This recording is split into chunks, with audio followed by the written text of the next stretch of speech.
as the patient becomes more functional, or he understands the movement, or he progresses in his care, you can do it in a 90-90 position, going from here into internal rotation, okay? So go ahead. He's doing it actively. I'm just kind of help guiding his movement. Do you ever do this without lotion or only with? I usually use only lotion now. Yeah, no, I feel that clicking. I can't accurately tell you at this point what that clicking's come from. I'd have to investigate further. Okay, so that's good for the, I can do infraspinatus there. And then as I work on specifically the lateral border, right here is the teres minor, okay? So this whole pie slice is infraspinatus, along the lateral border is the teres minor, okay? From this position too, I can do all three heads of the deltoid. So I'm going to start on the deltoid tubercle and drop down. And I can work up towards the acromion. So that's middle deltoid. If I want to do posterior deltoid, I can do the same thing and have him come more in an anterior direction. So I'm putting more length into the posterior deltoid.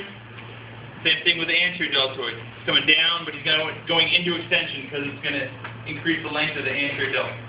Okay, it should make sense.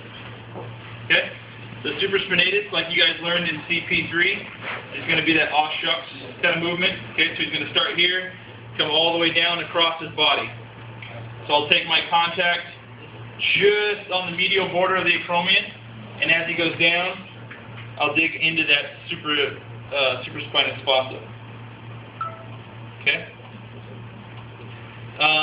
Oftentimes in rotator cuff syndrome or an impingement syndrome, that greater tubercle will be a little tender. So I'll show you a different position where I can put a little bit of length and do some soft tissue there too. To get the middle trap and the rhomboid, I like to do a seated move that works pretty well for that. So this is good for rhomboids, middle traps, or lower traps. Just depends on what my contact is. But they're going to start with their elbow in and their shoulder retracted. So in this type of position here, okay, I'm going to teach them to throw their arm out and across their body and really follow through like they're punching somebody, okay? So they're going from here all the way across and really follow through. I don't really care about this movement here. I really care about scapular retraction going into protraction, okay? So once I teach him how to do that, I'll get my contact on either the rhomboid, the middle trap, or I can change my contact for the lower trap here and have him do the movement. So go down. So that would be all lower trap across there. Okay? Or I could start at the top here and go down the medial border and hit some of the mid-trap. Okay? Or I could start the rhomboids run like this. I can start at the top and work down and get some of the rhomboids. Okay? All I'm looking for is that protraction, retraction. Okay? It's just this is a helpful movement that people can understand.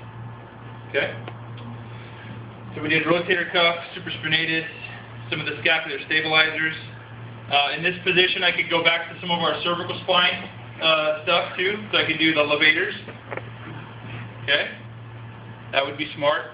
Levators and upper traps are often overactive in people that have shoulder pathologies because if the scapular stabilizers are weak, the upper trap and the levator are going to take over for a lot of that. Or if they have a painful arc, the upper trap and levator is going to help them try to get that range of motion. Okay? Make sense?